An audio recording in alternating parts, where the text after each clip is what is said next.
So guys welcome back your class and now this is your Vijay here और बहुत बहुत स्वागत है आपका हमारे ही पाठशाला के चैनल में।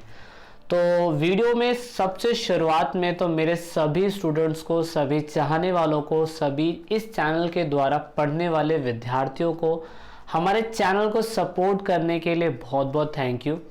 और दोस्तों, इस वीडियो की शुरुआत में ही मैं आपको जितने भी आने वाले फेस्टिवल्स हैं, जैसे कि दिवाली आने वाली है, गोवर्धन है, उसके बाद आपका भैया दूज भी आने वाला है, इवन न्यू ईयर भी आने वाला है। इवन ऐसे कहते हैं ना कि इंडिया के अंदर तो दोस्तों ये जो नवंबर का मंथ है और दिसंबर का मंथ है वो फेस्टिवल से भरा हुआ है। तो मैं माफ़ी चाहूँगा कि अगर मैं किसी का नाम ना ले पाऊँ, तो इस वीडियो के माध्यम से सिर्फ आपको ये बताने की कोशिश कर रहा हूँ कि नवंबर और दिसंबर में जितनी फेस्टिवल है उसमें आपको एडवांस में हार्दिक शुभकामनाएं। तो जैसे कि आप सभी को पता है कि दिवाली का फेस्टिवल आने वाला है एंड एवरीवन नोज भाई, 12th 11th 10th का स्टूडेंट सभी समझता है कि किस तरीके से हम लोग इतने साल से मेहनत करते आए हैं और सिर्फ और सिर्फ हम वो 3 घंटे पढ़ाई के लिए ही, जो पेपर देते हैं हम 3 घंटे का, उसके लिए इतने साल से मेहनत कर रहे हैं। तो इस वीडियो के अंदर मुझे आपको ये बताने की ज़रूरत तो नहीं है कि हम लोग दिवाली क्यों मनाते हैं। एवरीवन नोज दैट कि भाई राम भगवान ने अपनी सीता माताएं हैं जो हमारी, उनको लेके आए अयोध्या के अंदर और रावण को हराया। उसके बाद फाइनली हम लोगों ने इस त्यौहार को इस रूप में मनाना चालू करा। दोस्तों, इस वीडियो के अंदर मेरा मेन मकसद आपको बताने का ये है कि ड्यूरिंग फेस्टिवल आप अपने समय को कैसे मैनेज कर सकते हैं स्टडीज़ के लिए। बिकॉज मैंने अभी बताया कि जितने स्टूडेंट जो अपने करियर के लिए प्रिपेयर हो रहे हैं वो उस 3 घंटे के एग्ज़ाम के लिए ही पढ़ते हैं पूरे साल। और दोस्तों, फेस्टिवल्स जो हैं वो हमारे जीवन का एक अहम हिस्सा है। मैं आपको नहीं कह रहा कि आप इसे मनाना भूल जाइए या मनाना बंद कर दीजिए, लेकिन मैं आपको दोस्तों ये बताना चाहता हूँ कि ऐसे फेस्टिवल्स के टाइम पीरियड में भी आपको अपने स्टडी को स्किप करने की कोई ज़रूरत नहीं है। आप ऐसा, मुझे ये भी पता होगा कि मोस्ट ऑफ स्टूडेंट जो हैं 2-4 दिन से तो स्टडी कर ही नहीं रहे होंगे, क्योंकि मैं अपने यूट्यूब के एल्गोरिदम को चेक कर लेता हूँ। मुझे पता चल जाता है कि कितने व्यूज़ आ रहे हैं, नहीं आ रहे, तो उससे अंदाज़ा हो जाता है कि ड्यूरिंग फेस्टिवल्स टाइम स्टूडेंट्स थोड़ा सा पढ़ाई को अवॉइड करते हैं। लेकिन मैं आपको कुछ एग्जाम्पल्स देना चाहता हूँ, मैं आपको कुछ सटीक एग्जाम्पल बताऊंगा और अपने खुद के पर्सनल एक्सपीरियंस को भी शेयर करूँगा आपके साथ। और आपको ये बताने की कोशिश करूँगा कि भाई अगर हम इस लेवल पे आके बैठे हुए हैं और अगर हमारे पास थोड़ा बहुत एक्सपीरियंस है तो हमारे एक्सपीरियंस का इस्तेमाल करो। वीडियो को एंड तक देखो, आपको काफ़ी कुछ समझ में आएगा। मैं आपको एग्जाम्पल के थ्रू बताने की कोशिश करूँगा, जिससे आपको ये समझ में आएगी फेस्टिवल जो है वो आते और जाते रहते हैं, पर हमारा लक्ष्य, हमारा गोल, हमारे एम्बिशंस, हमारे डिज़ायर, हमारे डिटर्मिनेशन और हमारे डिसिप्लिन की वजह से ही पूरे होते हैं। तो दोस्तों, एक एग्जाम्पल आप ये समझ लीजिए कि 3 घंटे के एग्ज़ाम के बाद आपका करियर डिसाइड होता है कि आप किस सही डायरेक्शन पे जाएंगे या नहीं जाएंगे। बहुत से लोग बोलते हैं कि यार इस बार तो एग्ज़ाम बहुत इजी आएंगे, कुछ भी नहीं है, लॉकडाउन चल रहा है, पढ़ने की ज़रूरत नहीं है। तो ये पूरी मिथ है। आप ये मान के चलिए कि 12th के बाद तो आपकी असली लड़ाई, आपका असली फ्यूचर, आपकी असली इंटेंशन, आपका फोकस वहीं से आके बनेगा। तो ज़्यादा वीडियोस में यहाँ वहाँ बातें ना करते हुए मैं आपको डायरेक्टली ये बताने की कोशिश करूँगा। जस्ट लाइक अगर आपको 3 घंटे के एग्ज़ाम के लिए प्रिपेयर होना है तो ये फेस्टिवल्स के अंदर आपको थोड़ा थोड़ा समय निकालना पड़ेगा। आपको शादी में जाना होता है, आपको फेस्टिवल्स मनाने होते हैं। आज तो मुझे पता है कि पूरी दिवाली बच्चे यही सोचते होंगे कि यार ये वाली लड़ी ऐसे लगानी होगी, आज मैं नए कपड़े ऐसे पहनूंगा, आज मैं ये लगाऊंगा, आज मैं स्टेटस पे ये अपलोड करूंगा, आज ऐसे पिक खींचूंगा। मतलब बहुत कुछ। कहने का मतलब ये है कि 24 आवर्स में से आप कम से कम 12 से 15 घंटे तो मेरे ख्याल से इस चीज़ के अंदर निकाल देंगे। और फिर वो शाम को फिर आपकी पूजा वूजा होगी एंड देन आप क्रैकर्स फोड़ोगे और आप सो जाएंगे। लेकिन दोस्तों, अगर आपको मैं अपने बैकग्राउंड की स्टोरी बताने की कोशिश करूं तो हमारे शुरुआती समय से हमारे पेरेंट्स ने एक चीज़ ज़रूर बताई है और वो चीज़ मुझे उस एज में तो समझ में नहीं आई कि 9th-10th क्लास के अंदर पेरेंट्स हमेशा बच्चों को ये बताने की कोशिश करते हैं कि बच्चों आपको फेस्टिवल्स के टाइम पीरियड पे ज़रूर पढ़ना चाहिए। ऑन दैट टाइम भाई इतना ज़्यादा नेट का एक्सेस नहीं था, या हमें इतनी ज़्यादा सोच या अवेयर नहीं थे हम लोग, मैं ऐसा बोल सकता हूँ, या उस समय का मे भी शायद से टाइम पीरियड ऐसा नहीं रहा हो। लेकिन when I was complete my 12th class, जब मैंने कंप्लीट कर लिया तो देन फाइनली मैंने सोचा यार ऐसा होता क्यों है, because I am teaching political and history to the students, तो मैं जानने का बहुत क्यूरियस हूँ और क्यूरियोसिटी मेरे अंदर बहुत ज़्यादा है किसी भी चीज़ जानने की।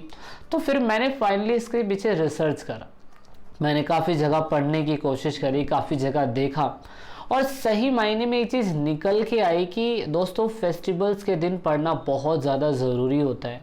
चाहे आप भले से ही 1 घंटा 2 घंटा लेके बैठे हुए हैं, आप जस्ट मतलब रीड आउट कर रहे हैं, या जितने क्वेश्चंस आपने नोट्स लिखे हैं आप उसे पढ़ रहे हैं, उसके पता पढ़ने का पीछे कारण क्या है, उसके पीछे रीज़न ये है, अगर हम पुरानी हिस्ट्री में जाएं, पुराने पास्ट के टाइम पीरियड में जाएं, तो दोस्तों ऐसे एग्जाम्पल्स निकल के आते हैं जिसमें एक चीज़ प्रूफ होती है कि बड़े बड़े जो ज्ञानी थे, ऋषि मुनि थे, आप नोटिस करेंगे कि इस टाइम पीरियड पर ऐसी पॉजिटिव एनर्जी वेव्स जो होती है हमारे पास होती है, और इस टाइम पीरियड पर लोगों का ऐसा मानना होता है कि अगर उस टाइम पीरियड पर आप अपनी किताबें पढ़ रहे होते हैं तो जो वीक से वीक सब्जेक्ट्स भी होते हैं ना, जिसमें बहुत ज़्यादा वीक है, आपको समझ में भी नहीं आता है, अगर आप उसे थोड़ा बहुत पढ़ने भी बैठोगे ना तो कहीं ना कहीं वो पॉजिटिव वाइब्स जो आपके पास घूम रही होती है ना, वो आपको अट्रैक्ट करती है, और उसके बाद वो सारी की सारी चीज़ें आपके दिमाग के अंदर फिट होती हैं।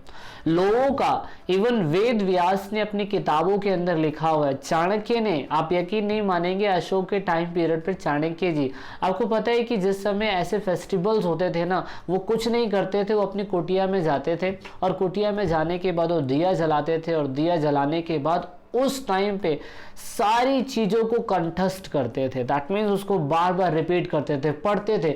उनका ऐसा मानना होता है कि ऐसे फेस्टिवल्स के टाइम पीरियड में हमें समय निकालना बहुत ज़्यादा ज़रूरी है। अब सोचो, चाणक्य जैसे व्यक्ति ने, वेद व्यास जैसे व्यक्तियों ने ऐसा काम किया है, और ऐसा करना इसलिए ज़रूरी होता है क्योंकि उन लोगों का ये मानना था, सोचिए उस टाइम पीरियड पे उनको पता था कि हमारे आसपास जो एनर्जीज़ होती हैं उस टाइम पीरियड पे बहुत ज़्यादा दृश्य और अदृश्य एनर्जी जो हमें दिखाई भी नहीं देती है, वो एनर्जी हमारे पास होती है, और उस टाइम पीरियड में अगर हम पढ़ाई पे फोकस करते हैं तो कहीं ना कहीं हमारी स्टडीज़ के ऊपर बेनिफिट्स होता है। तो दोस्तों इसीलिए जब मैंने ये चीज़ पढ़ी और ये चीज़ समझी कि हाँ यार ऐसा भी होता है, जब ये इतने बड़े बड़े ऋषि मुनि थे, इन लोगों ने चीज़ों को कंठस्थ करा और फेस्टिवल्स के ड्यूरेशन में भी अपने लिए 1-2 घंटे उन्होंने निकाले, तो सोचिए एट प्रेजेंट टाइम क्या बच्चे अपने फ्यूचर के लिए नहीं कर सकते? ऑफ कोर्स कर सकते हैं। तो दोस्तों आपको भी ऐसा करना चाहिए, आप फेस्टिवल्स मनाएं, बहुत अच्छा है, फैमिली के साथ टाइम दीजिए, बहुत अच्छा है, घर को सजाइए, बहुत अच्छा है, but during this time period आपको फेस्टिवल, चाहे आपका भैया दूज हो, चाहे आपकी शादी हो, आपकी फैमिली में किसी की शादी हो, आप दिवाली दशहरा कुछ भी मना रहे हैं, लेकिन दोस्तों अगर आपको अपने लक्ष्य को पाना है, अगर आपको कामयाब बनना है, देन आपको दिस दिवाली अपने लिए 2 घंटे तो ज़रूर निकालने होंगे। ये 2 घंटे मैं इसलिए बता रहा हूँ क्योंकि इसके पीछे एक हिस्टोरिकल बैकग्राउंड भी है। आपके मन को शांति मिलेगी कि आप अपने लिए पढ़ रहे हैं, आप अपने भविष्य के लिए पढ़ रहे हैं। आपको पेरेंट्स, ज़रूरी नहीं कि पेरेंट्स फोर्स करेंगे तो ही आप पढ़ेंगे, ऐसा बिल्कुल नहीं है। आपको मैं फोर्स कर रहा हूँ आप पढ़ेंगे, ऐसा बिल्कुल नहीं है। आप पढ़ेंगे, अपने लिए पढ़ेंगे, अपने फ्यूचर के लिए पढ़ेंगे। मेरा इस वीडियो को बनाने का मेन मकसद यही था कि मैं आपको बस ये बताना चाहूँ कि आप अपने समय को कैसे मैनेज कर सकते हैं दिवाली के टाइम पीरियड में भी। बिकॉज मैंने भी 10th class, 11th class, 12th class में मैंने अपने स्कूल में टॉप किया था। मैंने ऐसे ही टॉप नहीं कर दिया। मैंने बहुत इस चीज़ को एनालाइज करा कि अगर आप कंटिन्यू पढ़ाई करते हैं, आर्ट जैसे स्टूडेंट्स के लिए तो बहुत ही ज़्यादा आसान होता है कि अगर वो कंटिन्यू 2-3 घंटे पढ़ रहा है ना, उसको 95% लाने में कोई दिक्कत नहीं होगी।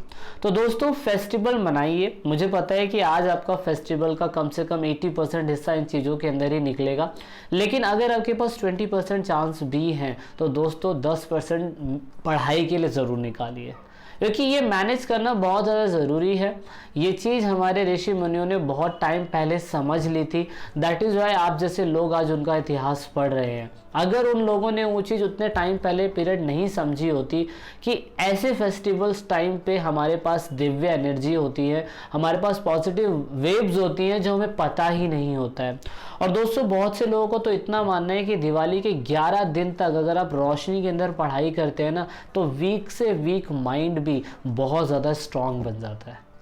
तो दोस्तों दिस दिवाली या आने वाले जितने भी फेस्टिवल्स हैं, मेरी आप सभी से यही रिक्वेस्ट है कि अगर आपका गोल एक है, अगर आपका लक्ष्य एक है, अगर आप अपनी मंजिल तक पहुंचना चाहते हैं, तो दोस्तों आपको समय निकालना पड़ेगा। आपको समय निकालना पड़ेगा, चाहे आप 5 क्वेश्चन ही क्यों ना पढ़ो, चाहे 10 क्वेश्चन ही क्यों ना पढ़ो। एग्जाम्पल के लिए मैं आपको बताना चाहता हूँ कि जैसे एक जो माउंटेन पे चढ़ने वाला कोई व्यक्ति होता है, वो कंटिन्यू चलता रहता है ना, जब जाके तो अपने लक्ष्य पे पहुंच पाता है। आपको 3 घंटे के एग्ज़ाम के लिए वो पढ़ना है, इसीलिए आपकी मेहनत बेकार ना जाए। तो दोस्तों प्लीज़ आप सभी फेस्टिवल्स मनाइए, लेकिन पूरा समय फेस्टिवल्स में टाइम ना देते हुए अपनी पढ़ाई पे भी फोकस कीजिए। तो जब तक के लिए मिलते हैं दोस्तों जल्दी। आई होप आपको ये बातें समझ में आई होगी। मैंने अपना पर्सनल एक्सपीरियंस भी आपके साथ शेयर किया है।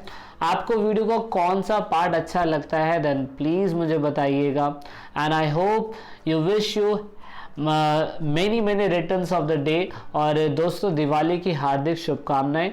इस दिन आप लक्ष्मी जी की, गणेश जी की और दोस्तों सरस्वती जी की पूजा करते हैं, और ऐसे ही करते रहिए और अपने घर परिवार को सुखद में रखिए। जब तक के लिए मिलते हैं जल्द ही, और ई पाठशाला की टीम से आप सभी को हार्दिक शुभकामनाएं।